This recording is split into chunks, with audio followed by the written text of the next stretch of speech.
अगर आप दिल्ली एनसीआर में रहते हैं या एनसीआर के किसी शहर से जुड़े हुए हैं तो एक बड़ी खबर सामने आई है। आदाब, मैं साजिद बशीर, आप देख रहे हैं आवाज़ the voice. National capital region यानी एनसीआर की बाउंड्री को लेकर एक नया प्लान तैयार किया जा रहा है। इसके तहत एनसीआर की सीमाओं को दोबारा डिफाइन करने पर चर्चा हो रही है। इंडियन एक्सप्रेस की रिपोर्ट के मुताबिक एनसीआर प्लानिंग बोर्ड ने रीजनल प्लान 2041 पर चर्चा की है।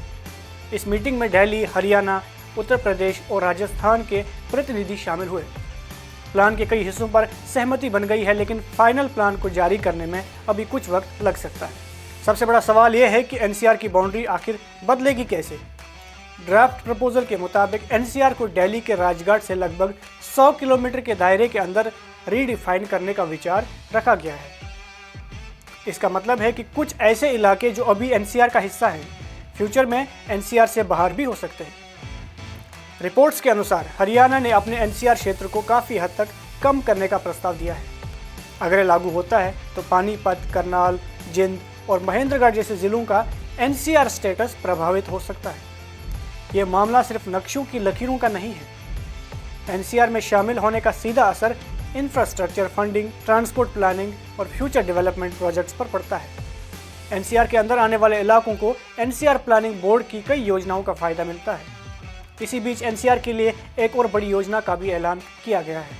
इंडियन एक्सप्रेस के मुताबिक दिल्ली, हरियाणा, उत्तर प्रदेश और राजस्थान में 4 नए ग्रीनफील्ड नमो सिटीज़ डेवलप किए जाएंगे। इन शहरों को आरआरटीएस यानी रीजनल रैपिड ट्रांजिट सिस्टम जैसे ट्रांसपोर्ट कॉरिडोर्स के आसपास बसाया जाएगा। मकसद है दिल्ली पर बढ़ता हुआ प्रेशर कम करना और विकास को एनसीआर के अलग अलग हिस्सों तक पहुंचाना।